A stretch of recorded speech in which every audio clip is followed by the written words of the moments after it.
తాకట్లో ఉన్న బంగారాన్ని విడిపించి ఆ రోజున మార్కెట్ ధర కట్టి మిగిలిన డబ్బును మీకు అందిస్తుంది కొమ్మూరి గోల్డ్.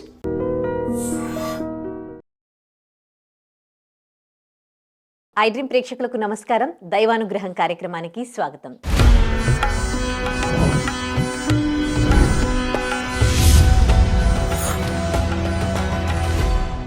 మనకు ఫిబ్రవరి 15న శివరాత్రి వస్తుంది. శివరాత్రి అంటే ఆ రోజు మనము శివుడిని ఆరాధిస్తూ ఉపవాస దీక్ష చేసి జాగరణ చేస్తాము. కానీ చాలా మందికి అసలు శివరాత్రి ఎందుకు జరుపుకుంటాము, శివరాత్రి యొక్క ప్రాముఖ్యత గురించి తెలియదు. అదే విషయాన్ని అడిగి తెలుసుకుందాం. మనతో పాటు మాధురి గారు ఉన్నారు, మాట్లాడదాం. నమస్తే అమ్మ. నమస్తే ఉదయశ్రీ. ఐ డ్రీమ్ ప్రేక్షకులందరికీ మహాశివరాత్రి పర్వదిన శుభాకాంక్షలు. థ్యాంక్ యూ అండి. మీకు కూడా థ్యాంక్ యూ. మేము ఉపవాసం ఉంటాం శివరాత్రికి, అందరు చాలా మంది ఉపవాసాలు ఉంటారు. కానీ ఎందుకు అసలు శివరాత్రి జరుపుకుంటారు, అసలు ఉపవాస దీక్ష ఆ రోజు ప్రత్యేకంగా ఎందుకు చేస్తారు, అండ్ జాగరణ ఎందుకు చేస్తారు అనే దానికి సంబంధించి చాలా మందికి తెలియదు. సో దీని గురించి తెలియజేస్తారా అసలు? తప్పకుండా. అసలు శివరాత్రి అంటే ఏమిటి, ఎందుకు చేసుకుంటాం? ప్రతి నెలలోని కూడా అమావాస్యకు ముందు వచ్చే చతుర్దశి నాడు శివరాత్రి చేస్తాం. అది మాస శివరాత్రి. ఆ రోజు శివుడికి యథావిధంగా దేవాలయాల్లో అన్ని పూజలు అభిషేకాలు చేస్తారు. కానీ సంవత్సరానికి ఒకసారి మాఘమాసంలో బహుళ చతుర్దశి, ఆ రోజు మాత్రం మహాశివరాత్రి అంటారు. ఈ మహాశివరాత్రి ఏంటంటే చతుర్దశి తిథి సాయంకాలం ప్రదోష కాలంలో ఉండేటట్టు, ఆర్ద్ర నక్షత్రంతో కలిసి ఉండేటట్టు చూసి ఆ రోజు శివరాత్రిగా నిర్ణయిస్తారు. అయితే ఈ శివరాత్రి అసలు ఎందుకు చేసుకుంటాం? కొన్ని లింగ పురాణం, శివపురాణం ప్రకారం లింగోద్భవ కాలమే లింగం అంటే ఆ రోజు శివుడు ఉద్భవించాడని, అదే శివరాత్రి అంటే శివుడు పుట్టినరోజు అనుకో. అలాగా కొంతమంది చెప్తారు పార్వతీ పరమేశ్వరుల కళ్యాణం కూడా అదే రోజు జరిగిందని. ఇంకొక కారణం ఏం చెప్తారంటే క్షీరసాగర మథనంలో సముద్రాన్ని మథించినప్పుడు క్షీరసాగరాన్ని అందులోంచి హాలాహలం పుట్టింది. ఆ హాలాహలాన్ని పరమేశ్వరుడు తన గొంతులోకి తీసుకున్నది కూడా ఈ శివరాత్రి నాడే అని చెప్తారు. అయితే దీనికి సంబంధించి కొన్ని కథలు ఉన్నాయి. ఆ కథలు చూస్తే మొదటిది లింగోద్భవం, అంటే శివుడు పుట్టింది ఎలాగా అంటే, ఒకసారట బ్రహ్మదేవుడికి విష్ణుమూర్తికి నేను గొప్ప అంటే నేను గొప్ప అని వాదన వచ్చిందట. వాళ్ళిద్దరు అలా వాదించుకుంటూ నేను గొప్ప అని వాదించుకుంటూ ఆ వాదనలు తారాస్థాయికి చేరి ఇద్దరు ఒకళ్ళతో ఒకళ్ళు యుద్ధం చేసుకోవడానికి సిద్ధపడ్డారట. అప్పుడు మిగతా దేవతలందరూ చూసి శివుడిని ప్రార్థించారట, వీళ్ళిద్దరు ఇలా యుద్ధం చేసుకుంటున్నారు, మీరే వచ్చి కాపాడండి అని. అప్పుడు పరమశివుడు వెళ్ళి వాళ్ళిద్దరిని అడిగాడట. నేను వెంటనే శివుడు లింగ రూపంలోకి మారిపోయాడట. మారిపోయి ఈ లింగానికి ఆది అంతం కనుక్కోండి. ఆది అంటే తెలుసు కదా, మొదలు, అంతం అంటే చివర. అవి రెండు ఎక్కడున్నాయో మీరు కనుక్కోండి, ఎవరైతే ముందుగా అవి కనుక్కొని వస్తారో వారే అధికులు అని నేను ఒప్పుకుంటాను. అయితే వాళ్ళిద్దరూ కనుక్కోవడానికి విష్ణుమూర్తి ఏమో గరుడ వాహనంలో అధోభాగం అంటే కింద భాగానికి వెళ్ళాడట. బ్రహ్మదేవుడు హంసవాహనం మీద పై భాగానికి వెళ్ళాడట. వీళ్ళు వెతుకుతూ ఉండగానే ఆ లింగం చూస్తుండగానే చాలా పెద్దగా మొత్తం విశ్వం అంతా వ్యాపించేసిందట. దానిలోంచి అంటే ఓంకారనాదాలు ప్రతిధ్వనిస్తున్నాయట.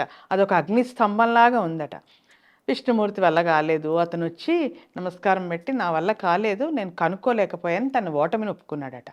కానీ బ్రహ్మదేవుడు ఏం చేశాడు, పైకి వెళ్ళినప్పుడు పైనుంచి ఒక పుష్పం, అది కేతకీ పుష్పం. కేతకి అంటే మొగలి పువ్వు. మొగలి పువ్వు తెలుసు కదా, విన్నా ఎప్పుడైనా? ఆ మొగలి పువ్వు కనిపించిందండి. ఆ మొగలి పువ్వుని పట్టుకొని నువ్వు అయితే అక్కడే శివుడి తాలూకు అంతం ఉంది, మామూలుగా లింగం మీద మనం పువ్వు పెడతాం కదా, అట్లా పైన పువ్వు పెట్టుంటారో ఆ పువ్వు జారింది అని చెప్పి అది పట్టుకొని ఇంకా నేను వెళ్ళి నేనే చూశాను, ఇంకా నేను గెలిచేశాను, ఇంకా నేనే అధికుడిని అని చెప్పుకుందామని వస్తుంటే అతనికి కామధేనువు సురభి అది కూడా కిందకు వస్తూ కనిపించిందట. అడిగాడట, నువ్వు చూసావా లింగం తాలూకు అంతాన్ని అని, ఆదిని కానీ అంతాన్ని కానీ? అది అందంట నేనేం చూడలేదు అందంట. అంటే వాళ్ళిద్దరికీ చెప్పాడట, మొగలి పువ్వు కూడా నేను చూడలేదు అందట. వాళ్ళిద్దరికీ చెప్పాడంట, నేను చూసానని చెప్తాను, మీరు కూడా నాతో పాటు అవును చూసామని చెప్పండి, మన ముగ్గురు తర్వాత మీ ఇద్దరికి నేను ఉన్నతమైన స్థానం కల్పిస్తాను అని. వీళ్ళు ముగ్గురు కిందకి వచ్చారు. శివుడికి చెప్పాడట, నేను చూశాను, ఇగో ఆ లింగం మీద ఉన్న పుష్పం ఇదే కేతకీ పుష్పం, నేను చూశాను అని. నువ్వు చూసావు కదా అంటే మొగలి పువ్వు నేను చూశాను అందట. ఈ కామధేనువు సురభి ఏం చెప్పింది, తలతోనేమో నేను చూశాను అందట, తోకతో నేను చూడలేదు అందట. పరమేశ్వరుడికి అర్థమైపోయింది వీళ్ళు అబద్ధం చెప్తున్నారు. వెంటనే బ్రహ్మదేవుని ఏమని చెప్పించాడు, నీకు ఈ భూమి మీద భూభాగం మీద నువ్వు పూజలు అందుకోవు అని చెప్పించేశాడు. పూజార్హత లేదని. అలాగే మొగలి కేతకి పుష్పాన్ని ఏమని చెప్పించాడు, అసలు నువ్వు పూజకే పనికిరావు అన్నాడు. నీతో ఎవరు పూజ చెయ్యరు, మంచి వాసన సువాసన కదా మొగలి పుష్పం, అయినా కానీ నువ్వు ఈ రోజు నుంచి అబద్ధం ఆడావు కదా, ఈ రోజు నుంచి ఇంక నీకు పూజకి అర్హత లేదు, పూజార్హతను కోల్పోయావని. కామధేనువుకి ఏం చెప్పాడు, నువ్వు ముందేమో తల ఆడిచ్చావు అతను చెప్పింది అబద్ధానికి, కాబట్టి నీకు ముందు వైపు నుంచి అసలు పూజ ఏముండదు, వెనక వైపుతో నిజం చెప్పావు కాబట్టి నీ పుష్ట భాగం. అందుకే చూడు మన ఆవు మొహం కంటే ఆవు వెనక నుంచి చూసి దండం పెట్టుకోండి అని చెప్తారు. పొదుగు ఆ పుష్ట భాగానికి పూజ అర్హత ఉంది. అందుకే మనం క్షీరం, గోమయం, గోమూత్రం, నెక్స్ట్ వెనక నుంచి దండం పెట్టుకోవడం, పొదుగు దండం పెట్టుకోవడం చేస్తాం. సో అది చేశాడు. చేస్తే ఇంకేమైంది, ఆ రోజు ఎప్పుడైతే ఆ లింగాకారంలో శివుడు ఉద్భవించాడో అది శివరాత్రి అట. అది ఇంకో కథ ఏం చెప్తారు, పార్వతీ పరమేశ్వర్ల కళ్యాణం అదే రోజు జరిగిందని. శివుడికి ముందు దక్ష ప్రజాపతి కుమార్తె అయిన సచీదేవితో వివాహం అవుతుంది. ఆమె తన తండ్రి చేసిన అవమానం కారణంగా ఆ అగ్నిగుండంలో దూకి ఆత్మాహుతి చేసుకుంటాడు. ఆ తర్వాత ఇంకా శివుడు వివాహం చేసుకోకూడదని నిర్ణయించుకుంటాడు. కానీ అక్కడ తారకాసురుడు అని ఒక రాక్షసుడు ఉంటాడు. ఆ రాక్షసుడికి ఒక వరం ఉంటుంది. అదేంటి, అతడు ఎవరి చేతిలోనే తను చనిపోడు, కానీ శివుడి పుత్రుడి వల్ల మాత్రమే, శివుడికి జన్మించిన పుత్రుడి వల్ల మాత్రమే అతను మరణిస్తాడని. మరి అతను విపరీతంగా రాక్షసుడు కదా, వీళ్ళందరినీ తెగ ఇది చేస్తున్నాడు, ఇబ్బందులు పెడుతున్నాడు, మరి అతను ఎలా సంహరించాలి అంటే శివుడికి పుత్రుడు ఉండాలి. శివుడికి వివాహం లేకుండా పుత్రుడు ఎక్కడి నుంచి వస్తాడు? అందుకని దేవతలందరూ అతను అడుగుతూ ఉంటారు, వివాహం చేసుకో అని. శివుడు వినడు, ఘోరమైన తపస్సు చేసుకుంటూ కూర్చుంటాడు, కఠోర తపస్సు. ఇంతలో అతని తపస్సు భగ్నం చేయడానికి ఈ దేవతలు ఏం చేస్తారు, మన్మథుడిని పంపిస్తారు. మన్మథుడు వెళ్ళి అతని తపస్సుని భంగం చేస్తాడు. వెంటనే శివుడికి చాలా కోపం వస్తుంది. శివుడికి ఎన్ని నేత్రాలు ఉంటాయి? మూడు. ఒకటి సూర్యుడు, ఒకటి చంద్రుడు, ఒకటి మధ్యలో ఉండేది అగ్ని నేత్రం అట. ఆ అగ్ని నేత్రం తెరిచి చూడంగానే ఆ వేడికి అందులోంచి వచ్చిన అగ్ని కిలలకి ఈ మన్మథుడు భస్మం అయిపోయాడట. మన్మధుడి భార్య రతిదేవి వచ్చి శివుని ప్రార్థించిందట, అతను నా భర్త ఇలాగ భస్మం అయిపోయాడు, ఇది కాబట్టి దయచేసి క్షమించి నా భర్త నాకు ఇవ్వండి అంటే, అప్పుడు శివుడు ఏం చెప్పాడట, నీ భర్త నీకు మాత్రమే కనిపిస్తాడు, మిగతా అంతా తన శరీర విహీనుడే, ఆత్మ ఉంటుంది శరీరం ఉండదు, నీకు మాత్రం కనిపిస్తాడు. అలాగా మన్మధుడు శరీర విహీనుడు అయ్యాడు. ఆయన తర్వాత అక్కడే హిమవంతుడు అని ఒక పర్వతరాజు ఉంటాడు. ఆ పర్వతరాజు కుమార్తె పార్వతి. ఆమెకి శివుడు భక్తురాలు, శివుడిని వివాహం చేసుకోవాలని చాలా కోరిక ఆమెకి. ఆమె శివుడి గురించి ముందు ఆ పర్వతరాజుకి ఇష్టం ఉండదు ఆమె శివుని చేసుకోవడం. సుకుమారమైన కుమార్తె శివుని చేసుకోవడానికి ఇన్ని కష్టాలు పడుతోంది ఎందుకు అని. కానీ ఆమె పార్వతి మనసులో చాలా దృఢంగా నిశ్చయించుకుంటుంది, శివుని మాత్రమే వివాహం చేసుకోవాలి. ఇంకేం చేయలేక పర్వతరాజు ఒప్పుకుంటాడు. ఆమె శివుడి కోసం తపస్సు చేస్తూ ఉంటుంది. పరమశివుడికి ఆ విషయం తెలుస్తుంది. ఆమెను ఎలాగ నిజంగా పరీక్షిద్దాము అని ఒక వృద్ధ బ్రాహ్మణుడి వేషంలో వస్తాడు. వచ్చి అడుగుతాడు, ఏమమ్మా ఎందుకు నువ్వు శివుడిని పెళ్లి చేసుకోవడం? అతను ఏమన్నా బట్టలు కట్టుకోడు, ఆ జంతు చర్మాలు ఈ జంతు చర్మాలు కట్టుకుంటాడు, ఒళ్ళంతా బూడిద రాసుకుంటాడు, మెడలో చూస్తే పాములు వేసుకుంటాడు, పోయి ఆ శ్మశానంలో కూర్చుంటాడు. అలాంటి వ్యక్తిని ఎందుకు నువ్వు పెళ్లి చేసుకోవాలనుకుంటున్నావు? దాంతో పార్వతీదేవి కోపం వచ్చేస్తుంది. కోపం వచ్చి శివుడిని అంటావా అని అతని మీద లేస్తుంది. అప్పుడు శివుడు తన నిజ స్వరూపాన్ని చూపించి మొత్తానికి పార్వతి తపస్సు వల్ల సంతోషించిన వాడై ఆమెని వివాహం చేసుకుంటాడు. వివాహం అవుతుంది వాళ్ళిద్దరికి. వాళ్ళకి తర్వాత అది జరిగింది కూడా శివరాత్రి రోజేనట. అయితే తర్వాత వాళ్ళకి పుత్రుడు పుడతాడు. ఆ సుబ్రహ్మణ్య స్వామి అతన్ని దేవతలందరికీ సేనానాయకుడై ఈ తారకాసురుని వధిస్తాడు. అదంతా వేరేది. అయితే మూడో కథ ఏం చెప్పాము, క్షీరసాగర మథనం. దేవతలు రాక్షసులు ఈ అమృతం కోసం ఈ క్షీరసాగరాన్ని మందర పర్వతానికి వాసుకి అనే ఒక పాముని చుట్టి చిలుకుతున్నారు. అలా చిలుకుతున్నప్పుడు ఏమైంది, ముందు హాలాహలం పుట్టింది. అది ఎలా ఉంది, భగభగ మండిపోతూ ఎలా అంటే అలా ఉంది. ఆ హాలాన్ని ఎక్కడ కాలకూట విషం అన్నమాట, అది ఎక్కడ పెడితే అక్కడ అది నాశనం అయిపోతుంది, అంటే లోకహాని. దానివల్ల అది ఏం చేస్తారు, ఎక్కడ పెట్టాలి, ఒకసారి బయటకు వచ్చింది మళ్ళీ సముద్రంలో పడేయలేరు, ఏం చేయాలి? అలాంటప్పుడు పరమశివుడు ఏం చేశాడు, ఇవ్వండి అని చెప్పి తీసి అతని గొంతులో పెట్టుకున్నాడట. అందుకే అతను గరళకంఠుడు. గరళం అంటే విషం. విషాన్ని కంఠంలో పెట్టుకున్నాడు కాబట్టి గరళకంఠుడు అంటారు. అది పెట్టుకోవడం వల్ల అతని కంఠం అంతా కాలిపోయిందట. నీలంగా అయిపోయిందట. అందుకని అతను నీలకంఠుడు అని కూడా అంటారు. అది కూడా శివరాత్రి నాడే జరిగింది. ఓకే. ఇలా 3 కథలు ఇలా ఉన్నాయి. 3 కథలున్నాయి శివరాత్రి. ఎందుకు ఓకే. ప్రాశస్త్యం. అయితే ఈ శివరాత్రి గురించి చెప్పుకుంటే, ఈ శివరాత్రి నార్మల్‌గా సాధారణంగా ప్రదోషకాలం. ప్రదోషకాలం అంటే సాయం సమయంలోనే ఎక్కువ చేస్తుంటాం. అంటే యోగానికి, ధ్యానానికి అన్నిటికి సాయంకాలం సమయం నిశ్శబ్దంలో వెతుక్కోండి. నైట్ అంతా కూడా కొంచెం మార్నింగ్‌తో కంపేర్ చేస్తే అంత వైబ్రేటివ్‌గా ఉండదు గదా! సో, ప్రపంచం అంతా క్షిప్తావస్థలో ఉంటుంది నిద్రపోయే టైం. అలాంటి టైంలో ప్రార్థనలు, యోగాలు, ధ్యానాలు ఫలితాలనిస్తాయని చెప్తారు. అయితే ఇక్కడ మనకు శాస్త్రవచనం ఒకటుంది. ఏమని? అలంకార ప్రియో విష్ణు, అభిషేక ప్రియో శివ, నమస్కార ప్రియో భాస్కర, బ్రాహ్మణో భోజన ప్రియః అని. అంటే శివుడు అభిషేక ప్రియుడట. మన తలకెళ్ళ భరణి గారు ఏం చెప్పారు? ఏ చెంబుడు నీళ్లు పోస్తే బస్, చిటికెడు బూడిదేస్తే ఖుష్ అన్నారు. అంత సులభంగా శివుడు లొంగిపోతాడట భక్తులకి. నువ్వు చూసినా చూడకున్నా కొంచెం నీళ్లు పోసినా చాలు, లేకపోతే కొంచెం బూడిద వేసినా అంటే విభూది వేసినా చాలు, అభిషేకం చేస్తే చాలు ఆయనకి. అంత భక్త సులభుడట. అయితే ఈ శివుడిని ఎలా ఆరాధించాలి? అభిషేకం, అర్చన, ఉపవాసం, జాగరణ, స్తుతి, ఈ 5 చేస్తే శివరాత్రి నాడు విశేషమైన ఫలితాలు వస్తాయని చెప్తారు. దీని గురించి సాక్షాత్తు పరమేశ్వరుడే పార్వతితో ఒక కథ చెప్పాడంట. ఏంటి ఆ కథ అంటే, ఒక బోయవాడు ఉండేవాడంట. బోయవాడు అంటే తెలుసు కదా, వేటగాడు. అతను రోజు అడవికి వెళ్ళడం, వేటాడడం జంతువులు, ఆ జంతువులు ఎక్కడ అమ్మడం, దాంతో వచ్చే డబ్బుతో పోషణ, పొట్టకోటికి చేసే వృత్తి అది, పొట్ట పోసుకోవడం. అయితే అతను అలా వెళ్ళే దారిలో ఒక శివాలయం ఉందట. అతను ఏమీ భక్తుడు కాదు, ఏ రోజు అటు శివాలయం లోపలికి వెళ్ళలేదు. కానీ అతను అలా ఆ శివాలయం ముందు నుంచి వెళ్తూ ఉంటే, శివాలయంలో ఏంటి రోజు ఈ భక్తులందరూ పాటలు పాడి భజనలు చేస్తూ ఉంటే, అలా రోజు అట్నుంచి ఇట్నుంచి వెళ్ళడం వల్ల అనుకోకుండా అతను చెవిని పడి తెలియకుండానే కొన్ని శివస్థుతులు అతను నోటికి వచ్చేసాయంట. మనం కూడా ఏదైనా రోజు వింటుంటే తెలియకుండానే అది మన బ్రెయిన్లో రిజిస్టర్ అయిపోతుంది కదా, అట్లా అనమాట. అయితే ఒక రోజు అతను అడవికి వెళ్తున్నాడు. ఆ రోజు ఏంటి? శివరాత్రి, మహాశివరాత్రి. వెళ్తూ వెళ్తూ భజనలు అవి వీళ్ళు చేసుకుంటున్నారు, అవేవో చెవిలో పడ్డాయి. అలా వెళ్ళిపోయాడు. వెళ్ళిన తర్వాత అతను ఉదయం నుంచి సాయంత్రం వరకు ఏమీ తినలేదు, ఎదురు చూస్తున్నాడు జంతువులు పడతాయమని. ఆ రోజు ఒక్క జంతువు కూడా అతని వలలో పడలేదు. కానీ ఆ రోజు అతనికి డబ్బులు అవసరం చాలా ఉంది, ఎలాగైనా జంతువును పట్టుకొని వెళ్ళాలి. మరి పడకపోతే ఎలాగ? అందుకని అతను ఏమో నిర్ణయించుకున్నాడు, సరే ఎలాగూ సాయంత్రం వరకు ఇక్కడ ఉన్నాను కదా, కాస్త ఇక్కడ ఈ అడవిలోనే ఉండిపోతాను, రాత్రంతా కూర్చుంటే ఏదో ఒక జంతువు నా వలలో పడుతుంది కదా, ఉదయం తీసుకెళ్ళి చేసుకుంటాను, మళ్ళీ ఇప్పుడు ఇంటికి వెళ్ళడం ఎందుకని ఉందామని నిర్ణయించుకున్నాడు. నిర్ణయించుకొని ఏం చేశాడు?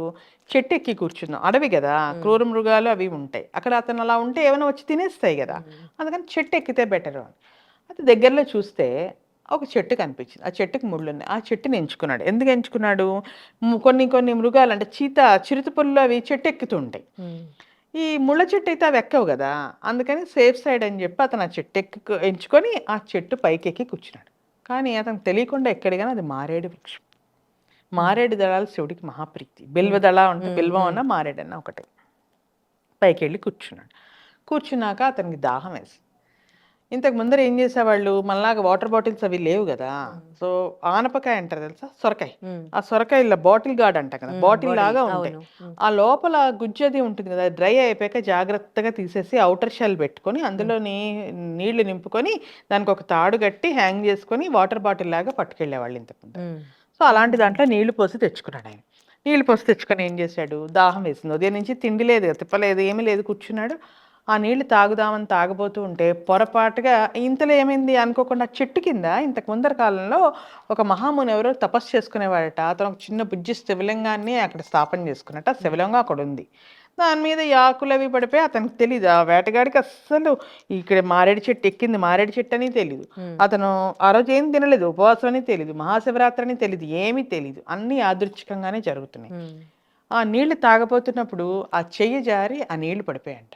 పడిపోయిన నీళ్లు ఆ శివుడి మీద నేరుగా పడ్డాయి. శివుడికి అభిషేకం అయిపోయింది. అయిపోయిందా? అతను ఉపవాసం ఉన్నాడు. ఉపవాసం అయిపోయింది, అభిషేకం అయిపోయింది. కూర్చున్నాడు. రాత్రి నిద్ర వస్తుంది, తూలుతున్నాడు. కానీ ఎలా నిద్రపోతాడు? చెట్టు మీద కూర్చుని అలా అలా ఆ పోస్చర్లో నిద్రపోలేము కదా, రిలాక్స్డ్గా నిద్రపోవాలంటే. అయితే అతను ఎక్కి కూర్చున్నాడు. నీళ్ళు తాగబోతుంటే పొరపాటుగా నీళ్ళు కాస్త చేయి జారి కింద పడ్డాయి, నేరుగా శివలింగం మీద పడ్డాయి. అభిషేకం అయిపోయింది. అతనికి తెలియకుండానే అభిషేకం అయిపోయింది, ఉపవాసం అయిపోయింది. అయిన తర్వాత అతను నిద్రపోస్తుంది. చలి వేస్తోంది. చలి వణుకుతున్నప్పుడల్లా శివశివ శివశివ అనుకుంటారు. కొన్ని ఊతపదాలు ఉంటాయి కదా, అయ్యో రామ శివశివ అలా అనడం. అనుకోకుండా అతను అవి శివశివ శివశివ అనుకుంటున్నాడు. అయిపోయింది. అదే ఏమైంది, నిద్ర వస్తుంది. నిద్రపోతే కింద పడిపోతాడేమో, కింద పడిపోతే ఏం రోగమైనా తినేస్తుందేమో, కాస్త అలర్ట్గా ఉండాలి కదా. అందుకని లేదా నిద్రపోకుండా లేస్తున్నాడు, కూర్చొని ఊసిపోక ఏం చేస్తున్నాడు, మనలాగా ఇప్పుడు సెల్ ఫోన్ లేవు కదా, పాటలు పాడుకుంటున్నాడు. అతనికి వచ్చిన పాటలు ఏమిటి వింటున్నాడు కదా, రోజు శివనామస్మరణ, ఆ భజనలే అతనికి వచ్చు. ఆ శివుడికి సంబంధించిన పాటలు పాడుకుంటాడు. అయిందా? అలా తెలియకుండానే పరమేశ్వరుని స్తుతిస్తున్నాడు. అయిందా? అయితే తర్వాత ఏం చేశాడు, అతనికి తోచట్లేదు. రాత్రంతా జరగాలి కదా. ఏం చేస్తాడు, అటు చూసి ఇటు చూసి అటు కూర్చొని ఆ చెట్టు తాలూకా ఆకులు తుంపుతున్నాడు. తుంపుతూ ఏం చేస్తున్నాడు, ఒక్కొక్క మారేడాకు, అది మారేడు చెట్టు. మారేడాకులు ఎలా ఉంటాయి, మూడు ఆకులు కలిసి దానికి అప్పుడు కాడ ఉంటుంది. కానీ ఒక్కొక్క ఆకు తుంచేటప్పటికి చిరాగ్గా ఉండి ఆ మూడు ఆకులు కలిసిన గుత్తిలాగే తెంచి వేస్తున్నాడు.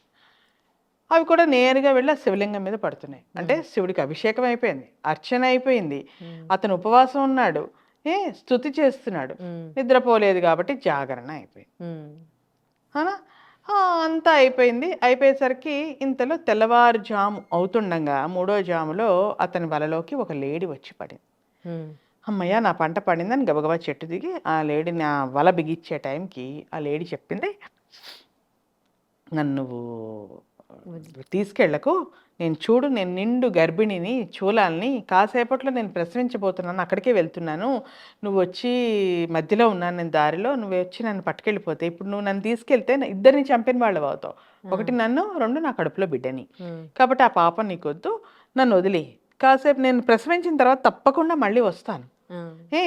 అంటే వాడు ఆశ్చర్యపోతాడు, నువ్వేమిటి మానవ భాషలో మాట్లాడుతున్నావేమిటి, ఎప్పటి వరకు వాడు ఎప్పుడు మృగాల్ని వల్లో పడితే తీసుకెళ్ళిపోవడం, అమ్ముకోవడం అంతే తెలుసు. వింతగా ఉంది, నువ్వు మానవ భాషలో మాట్లాడుతున్నావు అంటే, నేను రంభని, నా భర్త ఏమో హిరణ్యాక్షుడు, మేమిద్దరం శివ పూజలో అలసత్వం వహించాం, పరమేశ్వరుడు మమ్మల్ని శపించాడు, అందుకని ఏం చెప్పాడు, మీ ఇద్దరు మీకు శాపం ఉందా, శాప విమోచన అయ్యే వరకు మీరిద్దరు కూడాను జింకల్లాగా అడవిలో తిరగండి అన్నాడు. నా భర్త కూడా ఇక్కడ తిరుగుతున్నాడు, కాబట్టి నేను మరి ఇప్పుడు ఇలా ఉన్నాను అని చెప్తాను. వాడికి ఆశ్చర్యంగా ఉంటుంది. ఎప్పుడు వాడి జంతువులను వేటాడడమే కానీ ఇలా మాట్లాడడం వినలేదు. పైగా ఏం చెప్తుంది, నీకు ఇంకాసేపు చూడు, నువ్వు నేను వెళ్తాను, ప్రసవిస్తాను, నీకు అప్పటికి కనుక నీకు ఇంకో జంతువు దొరకపోతే నేను నా ప్రసవించిన తర్వాత నా బిడ్డని ఎవరికో అప్పచెప్పి నేను వచ్చేస్తాను నీ దగ్గరికి, అప్పుడు నీకు ఎవరైనా దొరికి నువ్వు వెళ్ళిపోతే పర్వాలేదు, లేకపోతే నేనే నీతో వస్తాను. ఇదేంటి ఇంతలో ఏ జంతువేనా ఒకసారి దొరికింది వదలమని చెప్పదు, వీడు ఆ వేటగాడు వదలని మళ్ళీ నేను వెనక్కి తిరిగి వస్తానని చెప్తుంది. అది ఎంతవరకు నిజం? వస్తుందా? ప్రాణభయంతో ఉంటుంది కదా. వీడికి చాలా ఆశ్చర్యంగా అనిపించింది. సరే వదిలేశాడు. ఎందుకు, వాడు ఎప్పుడు వదిలేశాడు, తర్వాత మళ్ళీ ఆలోచించాడు, నేనేంటి ఎప్పుడు ఇన్ని రోజులు బట్టి, వాడి వృత్తి అది, ఏ రోజున ఒక జంతువుని వదిలిపెట్టలేదు, ఈ రోజు ఎట్లా వదిలేను నేను, నిజంగా నమ్మకం ఎలా నిజంగా వెనక్కి వస్తుందా, ఎలా నమ్మాలి అని ఆలోచిస్తుంది. అయిపోయింది. అయిన తర్వాత అయినా సరే వెళ్ళిపోయింది. ఇంకా తర్వాత వచ్చే ఏ జంతువుని కూడా నేను వదిలిపెట్టకూడదు, గట్టిగా పట్టుకొని కూర్చోవాలి అనుకొని మళ్ళీ అలా శివనామం ఏదో స్తుతిస్తున్నాడు, అటు ఇటు ఆకులు తుంచుతున్నాడు, వేస్తున్నాడు. మొత్తానికి ఇంకో 2 లేళ్ళ జంట వచ్చి మళ్ళీ పడింది. పడేసరికి వెళ్ళాడు, వాళ్ళిద్దరిని పట్టుకుందాం. వాళ్ళిద్దరు కూడా మళ్ళీ మానవ భాషలో మాట్లాడితే ఆగాగో, నువ్వు మమ్మల్ని పట్టుకోకు, వాళ్ళిద్దరు ఎవరు, ముందు వెళ్ళిందే ఒక లేడీ, ఆ లేడీ తాలూకా భర్త, అతని తాలూకా రెండో భార్య ఈ లేళ్ళు. ఆ మగజింకంది, నన్ను తీసుకెళ్ళు, నా భార్యను వదిలే, పాపం ఆడపిల్ల. అదంది, వద్దొద్దు, నా భర్తను వదిలే, నేనే నీతో వచ్చేస్తాను. వాడికి అర్థం కాలేదు. చాలా ఏమిటి జంతువులు ఏంటి వీళ్ళు ఇంత అన్యోన్యంగా, ఇంత ప్రేమగా, నువ్వంటే నువ్వని ఎలా మాట్లాడుతున్నారు అని. ఈ వాదనలు అయ్యే లోపున ఆ ముందు వదిలేసి వెళ్ళాడే ఆ జింక, ఆమె కూడా ప్రసవించేసి వచ్చేసింది వెంటనే. వాడికి అది ఇంకా ఆశ్చర్యం, ఎంత సత్యనిష్ట. ఆ, ప్రాణభయంతో తప్పించుకోవాలని చూసే జంతువు మళ్ళీ వెనక్కి ఎందుకు వస్తుంది నన్ను తినే అని చెప్పి ఇచ్చిన మాట కోసం. వాడికి అర్థం అప్పుడు వాడిలో మార్పు వచ్చింది. లేదు, నేను తప్పుగా ఆలోచిస్తున్నాను, నేనే మనిషిని అయ్యి ఉండి ఎందుకంత క్రూరంగా ఉండడం, నేనే ఈ రోజు నుంచి శస్త్రాలని విడిచిపెట్టి ఒక మనిషిలా బ్రతకాలి అనుకుంటున్నాడు. అవన్నీ ఎందుకని ముందు రోజంతా వాడు తెలియకుండానే శివ పూజ, శివ ఉపవాసం, తర్వాత ఈ అర్చన, అభిషేకం అన్ని చేయడం తెలియకుండానే వాళ్ళలో మార్పు వచ్చేసింది అనమాట. వాడికి తెలీదు వాడు మారాడని. ఈ వీళ్ళిద్దరు ఇలా వాదులాడుకొని వీడి నిర్ణయం తీసుకునే సమయానికి దేవదుందుభులు మోగి ఆకాశంలోంచి పుష్పవర్షం కురిసిందట. కురిసి వెంటనే ఆ మూడు లేళ్ళు ఉన్నాయి కదా, ఆ 2 లేళ్ళు ముందు వెనక ఒక మొగలేడి వెనకాల ఉండేటట్టు, అది వాళ్ళు మృగశిర నక్షత్రం కింద. నక్షత్రాలు ఉంటాయి కదా మనకి, అశ్విని భరణి, అలా మృగశిర నక్షత్రం ఈ 3 లేళ్ళట. ఆ మృగశిర నక్షత్రానికి దగ్గరగా ఉండే లుబ్ధికా నక్షత్రం కింద ఈ వేటగాడు సరాసరి స్వర్గానికి వెళ్ళిపోయారట. ఓకే. అంటే అంత ఫలితాన్ని ఇస్తుందట శివ పూజ, శివార్చన. అయితే ఇంక శివరాత్రి నాడు ఏం చేయాలి అంటే, ఉదయం కూడా చేయొచ్చు, ఉదయం చేయకూడదని కాదు, కానీ ప్రదోష వేళ అంటే సాయంకాలం సమయంలో చేసే అభిషేకాలు కానీ పూజలు కానీ చాలా విశేషమైన ఫలితాలను ఇస్తాయని చెప్తారు. శివుడు అభిషేక ప్రియుడు అని చెప్పుకున్నాం కదా. ఈ అభిషేకాలు దేంతో చేస్తారు? పంచామృతాలతో చేస్తారు. పంచామృతాలు అంటే ఏమిటి? పాలు, పెరుగు, తేనె, నెయ్యి, పంచదార. ఓకే. ఆ తర్వాత కొబ్బరి నీళ్ళతో అభిషేకం కూడా శివుడికి చాలా ప్రీతి అట. ఎందుకని శివుడు కొబ్బరికి కూడా చూడు 3 కళ్ళు ఉంటాయి. అవును. ఆ కొబ్బరికాయల తాలూకా నీళ్ళు నారికేళ తీర్థంతో చేసినా కూడా చాలా ఇష్టమట. అలాగే ఫలానీర్య అంటారు, అంటే రకరకాల ఎనీ ఫ్రూట్ జ్యూసెస్ అనమాట. ఏ ఫ్రూట్ తాలూకా రసంతో చేసిన, ఏ పండు తాలూకా రసంతో చేసినా శివుడికి ప్రీతి. ఇంకా ప్రీతికరమైన విషయం ఏంటంటే గంగాజలంతో అభిషేకం అంట. ఇవన్నీ శివుడికి చాలా ప్రీతి మాత్రమే అనమాట. ఇవన్నీ చేస్తూ మారేడు తలాలతో అర్చన, బిల్వపత్రం అంటే శివుడికి విపరీతమైన ప్రీతట, బిల్వపత్రంతో అభిషేకం, ఆ అర్చన. అలాగే మన భస్మాభిషేకం, భస్మార్చన అంటారు, అంటే విభూతితోని అర్చన, అభిషేకం. ఇవన్నీ శివుడికి చాలా ఇష్టం అంట. ఇవన్నీ చేయమని చెప్తారు. నార్మల్గా శివరాత్రి నాడు ఉదయం నుంచి మన దేవాలయాలన్నింటిలోని నడుస్తూనే ఉంటాయి కదా అభిషేకాలు, అర్చనలు ఆ రోజంతా. ఇక నెక్స్ట్ ఉపవాసం. ఉపవాసం ఏంటి? కొంతమంది ఈ ఉపవాసం అంటే దేవుడికి చేరువుగా ఉండడం, భగవంతుడికి చేరువుగా ఉండడం అని అర్థం. ఉపవాసం అంటే ఏంటి? కొంతమంది నిర్జలా ఉపవాసం చేస్తారు, అంటే కనీసం మంచినీళ్ళు కూడా తాగరు, ఉమ్ము కూడా మింగకుండా ఉమ్మ కూడా చేస్తారు కొంతమంది, నీళ్ళు తాగరు. అది కొంచెం కష్టం. కొంతమంది చేసేవాళ్ళు ఉన్నారు, చేయలేదని కాదు, అది కొంచెం కష్టతరమైనది. నార్మల్గా అందరూ ఏం చేస్తారు? సాధారణంగా పళ్ళు తీసుకుని ఉపవాసం ఉంటారు. కొంతమంది ఇంకా ఉండలేకపోతే మన చిలగడ దుంపలు ఉంటాయి తెలుసు కదా, అంటే మన స్వీట్ పొటాటోస్, వాటిని ఉడికించుకొని దానిలో బెల్లం వేసుకొని తింటారు. అదేంటంటే కొంచెం ఇన్స్టెంట్, అందులో ఉన్నదంతా కూడా ఈ కార్బోహైడ్రేట్ కదా, దానివల్ల కొంచెం ఇన్స్టెంట్ ఎనర్జీ వస్తుంది, ఆ రోజంతా ఉండడానికి శక్తి అని. ఈరోజు రేపు ఈ షుగర్లు, బీపీల వల్ల ఎక్కువ టాబ్లెట్స్ అవి వేసుకోవాల్సి వస్తుంది కదా. సో ఇలాంటి ప్రత్యామ్నాయాలు అనమాట దీంతో ఉపవాసం ఉండడం. తర్వాత ఏంటి?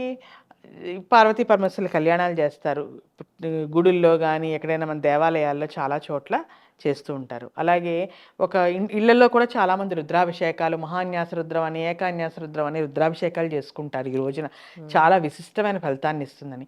కొంతమంది ఏంటి, 4-5 అపార్ట్మెంట్ కాంప్లెక్స్లో వాటిలో ఆ రెసిడెంట్స్ అందరూ ఒక గ్రూప్గా చేరి సామూహికంగా ఒక హాల్లో కానీ ఎక్కడైనా ఇలాంటి అభిషేకాలు, అర్చనలు చేస్తారు. లేదా మనకి ఎవరైనా తెలిసిన వాళ్ళు చేస్తే వాళ్ళ ఇంటికి వెళ్ళి చూడొచ్చు. అలాగే లింగోద్భవ కాలం అంటే అర్ధరాత్రి, అంటే సాయంత్రం మన అస్తమయానికి సూర్యోదయానికి మధ్యలో ఉన్న కాలాన్ని 2గా విభజిస్తే సెకండ్ హాఫ్లో 14 మినిట్స్ తర్వాత వచ్చేదే నిమిష కాలం అంటారు దాన్ని.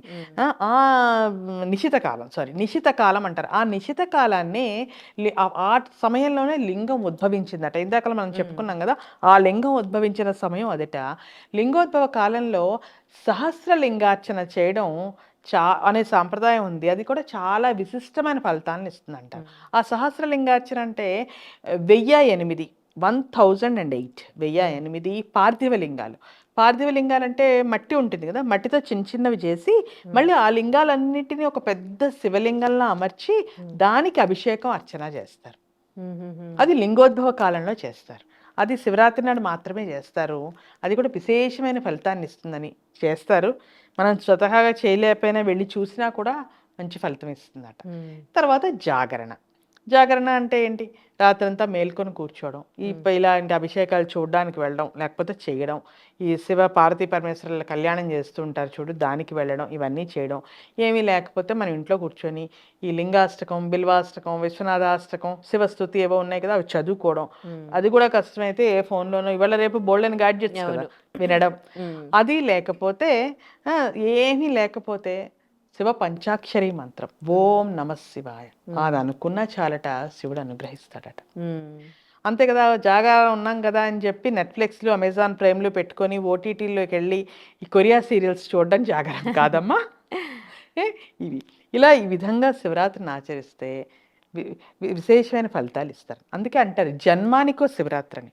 ప్రతి సంవత్సరం శివరాత్రి వస్తుంది, అన్ని సంవత్సరాలు ఉండి కనీసం మొత్తం మన లైఫ్ సైకిల్ జీవిత కాలం మొత్తంలో ఒక్కసారైనా శివరాత్రి ఆచరిస్తే చాలట, ఆ పరమేశ్వరుడు విశిష్టమైన ఫలితాలు ఇస్తాడని చెప్తారు. సోమవారం వచ్చినప్పుడే పట్టాలి అని అంటారు కదా, మరి ఒకవేళ అంటే సోమవారం వచ్చినప్పుడు అని కాదు, సోమవారం శివరాత్రి ఇంకా విచిత్రమైనది. సోమవారం శివుడు రోజు కదా, సోమవారం నాడు మనం శివుడిని ఆరాధిస్తాము, శివారాధనకి మంచి రోజు. అది శివరాత్రి కూడా సోమవారంతో కలిసి వస్తే ఇంకా విశేషమైనది అని చెప్తారు. చాలా మంది నోములు అవి పట్టే, వ్రతాలు నోములు అంటారు తెలుసు కదా, ఆ నోములు పట్టే సాంప్రదాయాలు ఉంటాయి. వాళ్ళందరూ కూడా శివరాత్రి నాడే దాన్ని పట్టడం అంటే అది చేస్తామని మొక్కుకోవడం అనమాట. అది శివరాత్రి నాడే ప్రారంభిస్తారు, అంటే స్టార్టింగ్ పాయింట్. ఆ రోజు శివుడికి ఇచ్చేసుకొని పూజ, అభిషేకం, అర్చన అన్నీ చేసుకున్న తర్వాత ఆ వ్రతానికి సంబంధించిన కథ ఏదో ఉంటుంది, అది చదువుకొని అక్షింతలు వేసుకొని ఈ వ్రతం మేము చేసుకుంటాము అని చెప్పడానికి శివరాత్రి కూడా, రథసప్తం ఒకటి, శివరాత్రి ఒకటి, ఈ రెండు సమయాల్లోనే మాత్రమే, ఈ 2 రోజుల్లో మాత్రమే నోవులు పడుతూ ఉంటారు. అదొక సాంప్రదాయం. కొంతమంది చెప్తారు, అంటే ఒక ఏడాది చేసి ఒక ఏడాది చేయలేరు అనుకోండి, ఒకవేళ కొన్ని సంవత్సరాలు, ఒక 5 సంవత్సరాలు 6 సంవత్సరాలు ఉపవాసం ఉండి ఆ తర్వాత 7వ సంవత్సరం ఏదో ప్రాబ్లం వల్ల వదిలేశారనుకోండి, మళ్ళీ నెక్స్ట్ సోమవారం వచ్చినప్పుడే పట్టాలి అని చెప్తూ ఉంటారు. అదేం లేదమ్మా, దేవుడు ఎప్పుడు చెడు చేయడు. ఎందుకు ఉండలేదు అని అడగడు, ఇవన్నీ మన తృప్తి కోసం చేసుకున్నవే. మనం ఎందుకు ఉండలేదు, ఇప్పుడు చూడు కొంతమందికి అనుకోకుండా ఇప్పుడు ఎవరింట్లో ఎవరైనా ఇంట్లో ఎవరైనా మరణించారనుకో, ఆ సంవత్సరం అంతా వాళ్ళకి ఏమీ పండగలు పూజలు ఉండవు. మరి అలాంటి వాళ్ళు ఆ సంవత్సరం వదిలేస్తారు కదా, ఆ తర్వాత సంవత్సరం మళ్ళీ మామూలుగా అన్ని చేసుకుంటారు కదా, ఒక సంవత్సరికాలు అంటారు కదా, అది అయిపోయిన తర్వాత ఒక సంవత్సర కాలం తర్వాత మళ్ళీ వాళ్ళు స్టార్ట్ చేయొచ్చు. మనకి సంవత్సరం అంతా పండుగలే. ఎక్కడైనా వాళ్ళకి ఒక సంవత్సరం తప్పిపోయింది అనుకో, ఏదైనా అనుకోని అనివార్య కారణాల వల్ల, తర్వాత సంవత్సరం మామూలుగానే సాధారణంగానే చేసుకుంటారు. అలా పట్టకూడదు, మళ్ళీ సోమవారం రావాలి, శివుడికి కోపం వచ్చేస్తుంది, 3వ కన్ను తెరిచేస్తాడు, అలా ఏం జరగదు. భగవంతుడు ఎప్పుడు భక్తులు, అందులో శివుడు మరీ భక్త సులభుడు. కొంతమంది ఏంటి, ఈ వ్రతాలు నోములు చెప్పాను కదా నేను, కైలాస గౌరని, పసుపు గౌరని, కుంకుమ గౌరని, ఇలాంటి నోములన్నీ శివరాత్రి నాడు పడతారని చెప్పాను కదా. వాళ్ళు చాలా మంది ఆల్రెడీ పట్టి ఉన్నవాళ్ళు శివరాత్రి రోజు నాడు చేసుకుంటారు. ఇంతకు మించిన శివరాత్రి మించిన పర్వదినం లేదు, ఆ రోజు చేసుకుంటే విశిష్టమైన ఫలితాలు ఉంటాయని చెప్పి చాలా మంది ఎప్పుడు చూసి ఉండొచ్చు. శంకర మఠాలు తెలుసు కదా నీకు, మనం ఎప్పుడైనా శంకర మఠంకి వెళ్తే శివరాత్రి రోజున ఆ రోజున ఈ నోములు చేసుకునే వాళ్ళు చాలా మంది కనిపిస్తారు. అట్లా ఈ 16 ఫలాలని ఇలా రకరకాల నోవులు ఉంటాయి. ఆ నోవులన్నీ ఆల్రెడీ పట్టేవాళ్ళు పడతారు, ఒకవేళ పట్టి ఆల్రెడీ చేసుకునే వాళ్ళు కూడా ఈ శివరాత్రి పర్వదినం రోజు చేసుకుంటారు. అది చాలా విశిష్టమైన ఫలితాలను ఇస్తుందని. Okay, right. చాలా మంచి విషయాలు తెలియజేశారు, శివరాత్రి ప్రత్యేకత తెలియజేశారు. ధన్యవాదాలమ్మా.